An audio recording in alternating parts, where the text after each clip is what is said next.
What is up, everybody? Thanks for tuning in to Two Real Games. My name is Paul. And this is Mike. And I'm Kate. And this is Steve.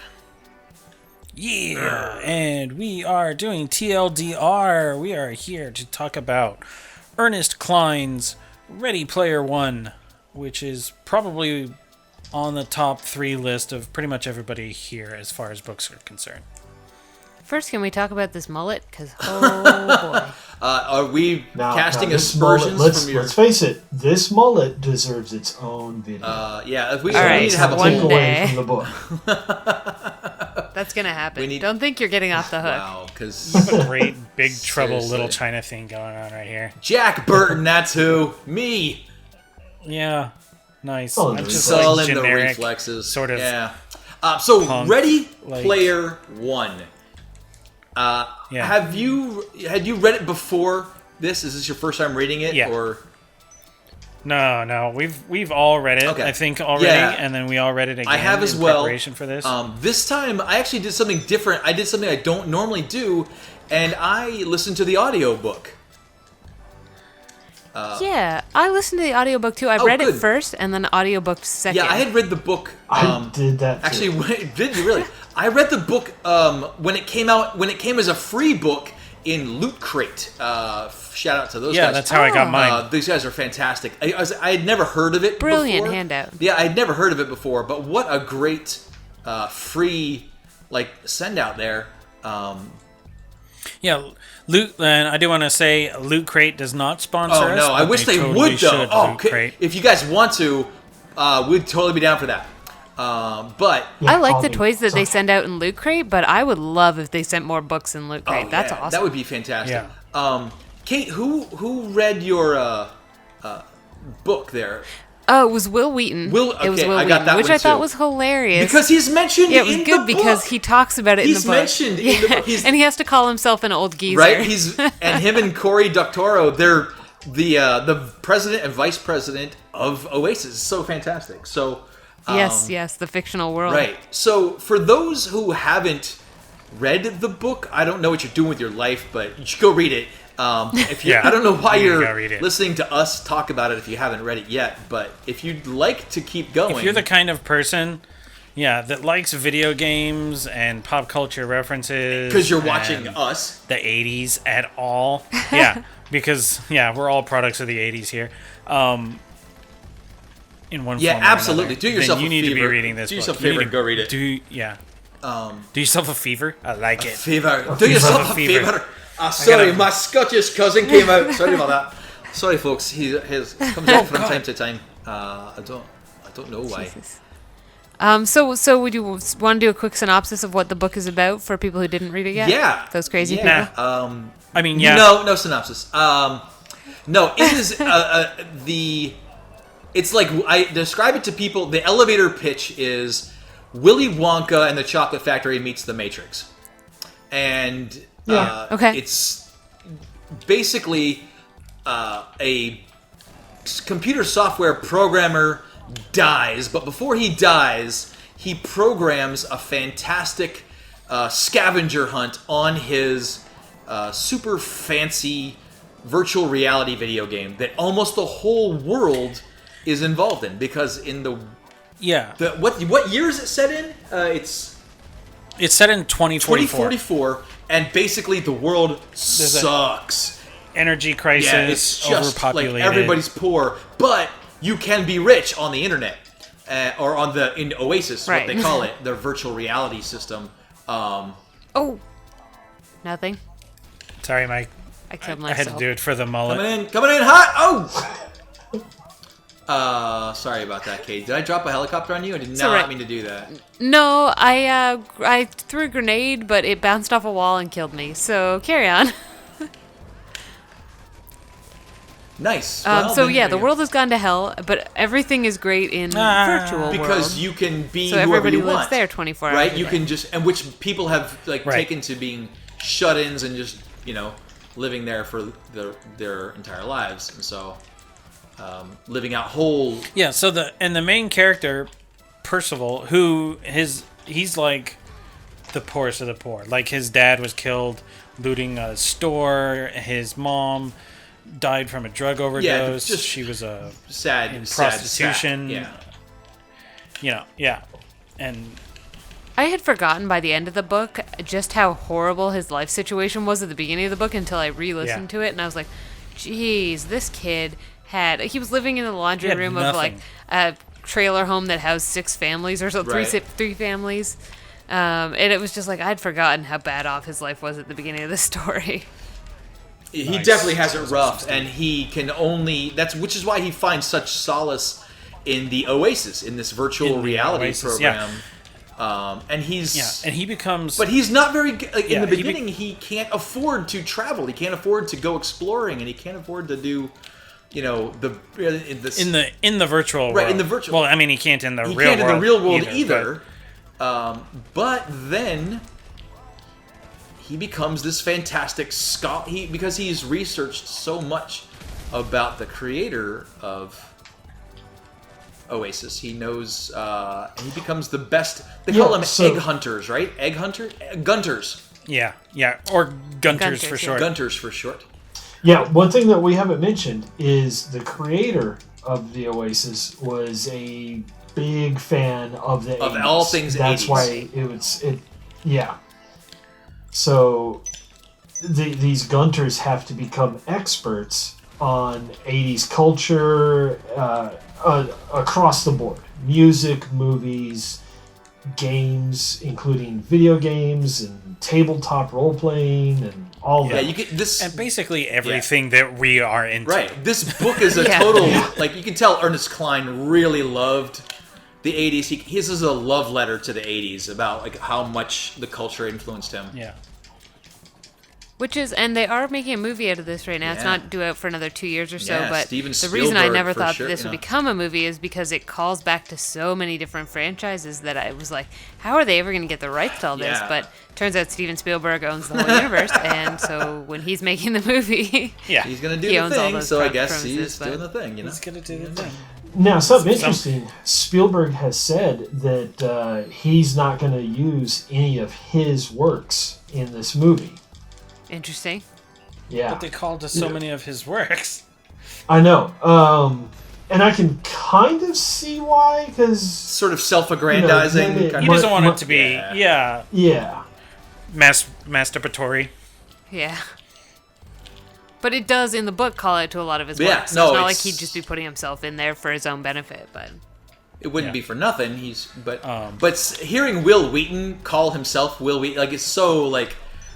it's very meta. Yeah, he it's literally says Will Wheaton, that old geezer. Yeah, that old geezer. Like it's very meta in several. Yeah, and can you imagine? Just think about Ernest Cline himself. Like, he's this huge fan of the '80s and geek culture and all this stuff, and he's got his book being read by the King of Geeks. And Steven Spielberg, one of his childhood heroes, is making the movie of his book. Like, that's got to be a great feeling. That's how I think you've pretty much made it at that point. I don't know what else to do. All right. Yeah, at that point. Yeah, the last thing he needs is for Weird Al to parody his book. Right? That's how you know you've made it. I loved it. I thought it was great. The writing is sharp. I enjoyed it even more the second time. Yeah, for sure.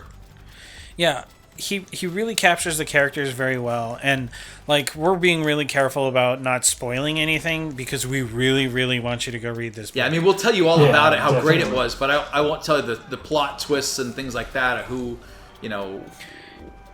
what happens in the end. Who his best friend turns out to be, who ends up winning. Now, Kate, how they end up winning. As a distinctively female voice here, did you have a favorite character, and why is it Parzival?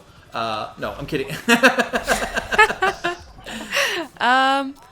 Did you like Artemis a lot of the characters, or did you find that you identified with Parzival? Not especially. I found a lot of the characters in this book were really easy to connect with. You really empathized for the characters in general. He made you love and care for the characters generally. I actually really liked his best friend. H, yeah. I like. Yeah. I like H all along. I love the mystery. I love the mystery of you never really hear him. Even the bad guys when they're hunting him don't know who H is. Yeah. Right, there's no details H about is him. just Because, this yeah, character one of that, the- like, one of the- in a van, driving around, accessing remotely everything. One Yeah, of it the was points just in the great. book is that anyone can be anyone on the internet. You can just, they make jokes about, like, you don't really know that I'm Parzival. I could be a 60-year-old guy who likes to talk to girls, and you don't know what's actually, they're just, Behind the screen. yeah. A hairy-knuckled guy named Chuck. is, I think, how Hairy he knuckled actually- guy named Chuck. Who lives in look- his parents' basement. Yeah, right. And it's Yeah, when So- he has a crush on this blogger in the book who goes by Artemis. who's just world-renowned And it's gunner. Lady Yeah, Avatar. she's just top dog, right? Yeah, She's like, and most of the time he's like her freaking avatar is like beautiful and curvy and not like the supermodels that most people make their avatars out to be. But he's like, but as attractive as she is, she could be this hairy knuckled guy named Chuck. Like, and I would never know. I thought it was great. So I got a couple questions for you guys, like just points to discuss about it. So Wade describes the 21st century as the dawn of a new era, one where most of the human race now spent all of their free time inside a video game. Is that a world you would want to live in? Why or why not? yeah, that's a good question. Do we not live in that world now? Well, maybe to a certain degree, but like we're not in like a virtual reality. We're quickly approaching that in a lot of Or ways. are we, Mr. Anderson? Or are we? Is this all just a simulation? Anderson. Yeah, I don't know about you guys, but yeah. Yeah, Mike's Yeah. like, I'm in, sign me up. Yeah. It's a tough call because you could be super powerful, all knowing. You get your. I don't know. That's a tough decision to try to think about because. Yeah, so here's the thing: is like if you're talking about the world they're living in, like it's overpopulated. There's an energy crisis. Like the United States is rationing food and everything. And the only escape people have, the only chance they have in certain situations, is to go into the Oasis. Like if they want to lead a normal life, if they want to get good schooling, if they want Yeah, because you could go to school online. You could go to school. All these. Yeah. If you want to be safe, like you can't just, like he talks about early on in the book, like he can't even walk around. Oh, it's raining flaming cars over here. He can't even walk I safely got to wasted for the school. first time. No, you he- can't. He can't even walk to school without fear of getting like kidnapped and raped and eaten. Yeah, it's savages out there. It's like literally, it's like roving bands of marauders Savages. at all times. Going outside. I would say is no. fucking On my scary. side, I don't think that the technology is a good trade-off for the way the world is at that point. I would like. Yeah. I like being able to go outside. Yeah. It is cool that the virtual world is so realistic, but I don't think I would make the trade of the world is so bad, but technology is so good. If I could choose, I don't think I'd go there. No, really? Okay. Huh. I don't know, man. I think trading. I think. Well, one of the being lessons of in- I don't know. I don't want to spoil it, but one of the lessons of the book is that don't mistake the virtual reality over world here? for the real world. I mean, that's a very real thing they Right, grapple that you need with. to be able to go into the real world. Yeah, that's a very real thing they grapple with in the stories. So it's a good point. And he deals with things like having to get exercise, like specifically to go out and manage exercise because he spends so many hours a day tethered to his computer that he has to make a protocol on his computer that won't let him log on until he's done a certain amount of exercise or what have you. And I could see that is just an extension of where we're at now. It's a little scary Yeah. because it's not that far off.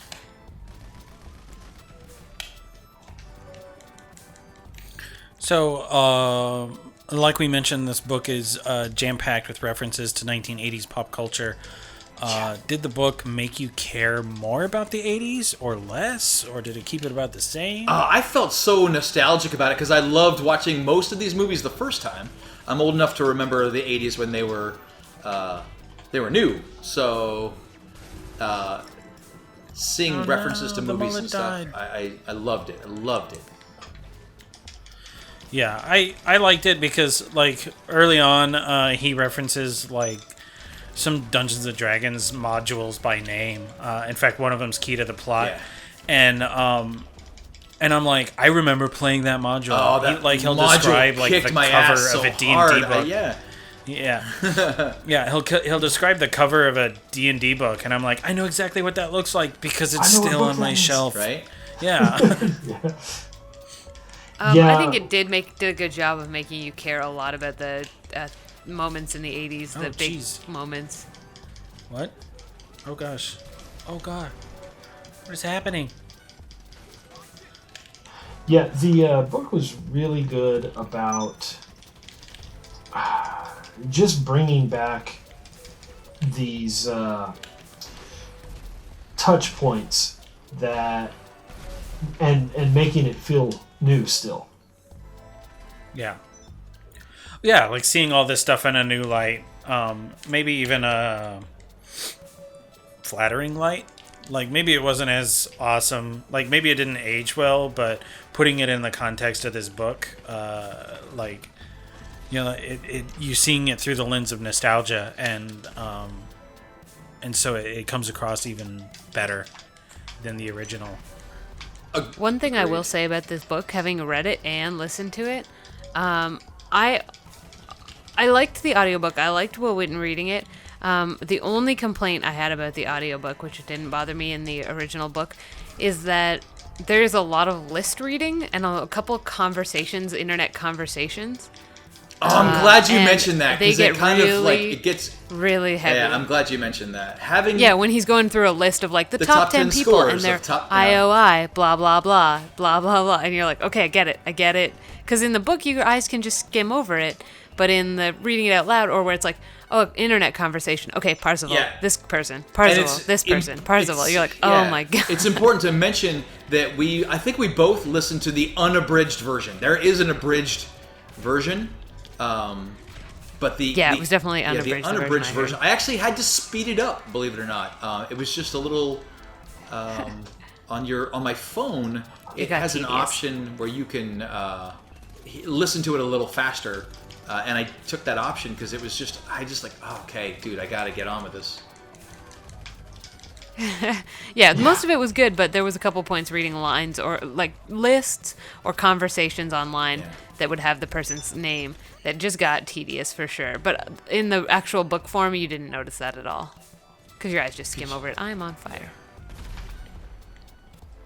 I actually found on Spotify, somebody had compiled the music from Ooh, how Ready fun. Player One. It's a great playlist Yeah? too. Yeah, I may use it at the gym upon occasion. That's great. Yeah, I think I'm curious how this book would come across to somebody who didn't grow up with the 80s influence that we all had, if it would carry the same weight and emotion, or if they would end up more interested in the 80s, because none of this was stuff that we had never heard of, you know? Sure. It was all stuff we were at least vaguely familiar with. I'm curious what it would be like to somebody who grew up in the like 90s or 2000s where it's like, what is this stuff, you know? Would it carry the same interest? Would it work for them? Well, my wife is actually not. Oh, sorry, personal information here, guys. I'm married. My wife is actually just a little bit younger than me, not a lot, but she had never seen the movie War Games. And so a really? few months ago, well, I guess so. I hope you alleviated I that. did. She lived in a cave. Spoiler alert. No, I don't know where she was. I guess she lived in. I don't want to say, wow. but. And so we watched War Games, and actually it stood up to a little time, and it was super fun to kind of like, oh, this is great. And then when she actually read Ready Player One as well, it was kind of fun, like, oh, I remember that, because War Games is actually featured heavily in part of the book. Yeah. Mm-hmm. Cool. So it appeals even after somebody Even if has somebody had kind of never just newly learned about had never this stuff. seen it, just learning about it was super fun to kind of like bring that part of the world to them. You know, it's Overall, it was a really enjoyable book. It held up to another read, and I didn't feel like it was dragging at all. I don't tend to reread books very often, but this one absolutely held up to a second reading. or a second listening. Yeah, second listening, as the case may be. It definitely was not bored. No, either no, time. I really enjoyed it actually, and I still felt myself on the edge of the seat. Oh my gosh, what's gonna happen? Oh yeah, I read it. Oh, that's okay. What's gonna happen? What's gonna happen? Yeah, it's one of those books where even on a second reading, you're like I was finding stuff that I was like, oh, I didn't even realize he made that reference. Like, yeah, there's so many little things. And it's kind of funny too because there's a couple concepts that he brings up in the book itself that I realized having read his second book, Armada, that like, oh, he must have been researching that for Ready Player One when he came up with the idea for Armada, because he talks about some of the concepts from his second book, which you should also go read. Is that good? I have not read it. I have not read Armada. Armada. It is super good. Yeah, it's super good. Also filled with great nostalgic references to video games and sci-fi culture and stuff like that. So you should check it out. Neil deGrasse Tyson makes a cameo. It's pretty great. Yeah. Oh, I killed him with the I'm fireworks! really excited about the movie for this one. I hope the movie does it justice. Oh yeah, for because sure. Because it was a great book, and I think the movie has the potential to be amazing. Not all books translate well to movie, but I think this one has the potential to be amazing. Yeah. All the cops are really far away. Clear some of them out. Hello, officers! Yeah, so good. So I give it a 5 out of 5, 10 out of 10, whatever you want to say. What's really funny, yeah, I mean, obviously I loved it. It 10. made me actually want to go back and play some of those games that I never really... I played video games, obviously, when I was a young boy. We had an arcade nearby. But where I live, there's actually a retro arcade that just opened up recently, and it makes me want to go in there and, like, dump $1 million quarters and actually play Joust and PacMan. Yeah. I have never in my life come anything close to a perfect game of PacMan. But and here's the thing. A lot of those old games, like, they were hard. Yeah, they were hard. We were just at... I don't know if we were just at SGCC, Screw Attacks Gaming thing. Mm-hmm. Yeah, at RTX, and they had a classic arcade set up, like, on the 4th floor of the Hilton. And the... or was it the Marriott? Whatever. Either way. And I went up there, and I picked up... I stepped up to... shoot, I forget what the name of it was. Defender? I think it was Defender. Yeah. And started playing it, and I was like, oh my god, this game is hard. Like, I remember, like, just playing it as a kid, and just like, whatever, look how good I am. But, like, as an adult, I'm just like, oh my god, how did I ever play this game? Like, there's no easy mode. It's just everything's trying to kill you all the time at full bore. To kill you. It's not a bad story, it's about fighting. Yeah. So, yeah, it was interesting to... And I'd love to... Yeah. We should have a classic Never arcade. have I gotten past, like, level 3 in Joust, or, like, gone past the second couple of levels of PacMan. So to hear about them going, oh, I played a perfect game, or I beat the end boss, or I beat the high score, that part for me is fantastic. I'm like, really? That's really kind of impressive. It's I madness. get how hard that is. I don't know if younger audiences will understand how much of a feat. I'm sure Mike remembers, like, he and I getting $10 in quarters and going and just pouring, 40 quarters into Gauntlet. Oh yeah, in an evening. Freaking Gauntlet. Well, and when they started mentioning, like, other consoles like Commodore 64 and the VIC-20, that's what I first started gaming on, like the home computer kind of stuff. Like the line command stuff, we like were get on sword or fight bear or that kind of stuff was always... it was all text-based. It was totally like my bag. I got super nostalgic for that. Yeah, Mike, Kate, and I were on the Mulehorn Gaming podcast recently, like for their live RTX event, and I got talking about the TI 99.4A, and that freaking game system or computer is actually mentioned in the book, right? And I was just like, I remember them, and I'm just like, I had that computer. It was a piece of shit. It was not. Yeah. It was terrible. It was so good because it had 64 bits. 64 like, byte. It was like, there was not like kilobytes. Yeah. Not even kilobytes. It was like, you got 125, 128 bytes. And it's just like, holy cow. But yeah, there's all sorts of stuff like that. The Atari 2600. The TRS-80, the trash. Yeah. Yeah. Oh, they yeah. mentioned old consoles. Stuff that was just the Atari like 2600. Slightly upgraded calculators, basically, Yeah, it's pretty awesome. It's pretty much, if you were a nerd in the 80s, 90s, you can appreciate the hell out of everything that happens in this book. And if you're... And it just overall is a great story. The references to the tabletop RPG stuff was just pushing all of the right buttons for me. Yeah. Nice. Were you a big D&D guy, Mikey? Oh, yes. Oh, yes. My parents got me into D&D. My parents got me into That's D&D fantastic. when I was 8 years old. That is fantastic. My so Mike, you would have been, 12 or something like that? Yeah, something like that. And yeah, we used to play as a family. It was a family game. How fun. Let's all pretend. Let's all role play and pretend. Yeah, I'm glad he touched on that too and didn't just stick to music and movies and video games. Yeah. Yeah. Because the 80s was really the birth of tabletop too. Yeah. When the main character started going through an iconic module at the beginning of the novel there, I was just glued to it because I had played that particular module a couple of times. Really? Oh yeah, it's just so deadly. I think you ran me through it.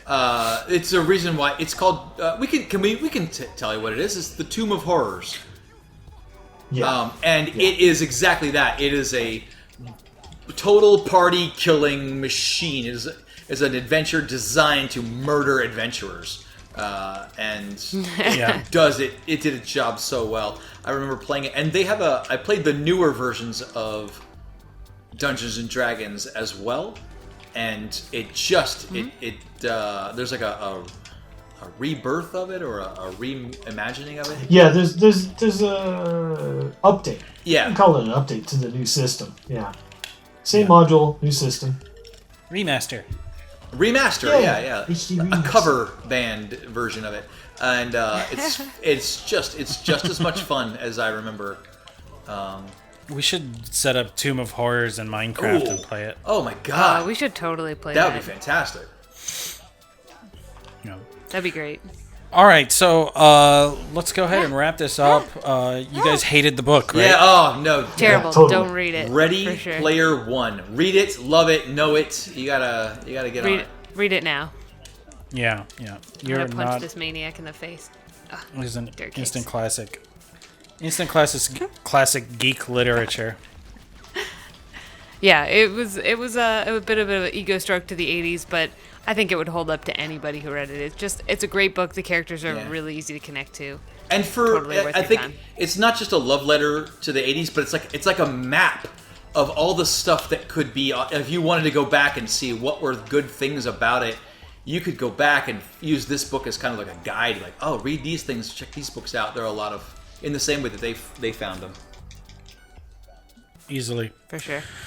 All right, guys. So thanks for tuning into Two Real Games. This was our episode on Ready Player One by Ernest Cline. We're going to approach another super geeky book in our next episode. So you definitely want to subscribe and check us out talking about Snow Crash. Ooh. Oh, yeah.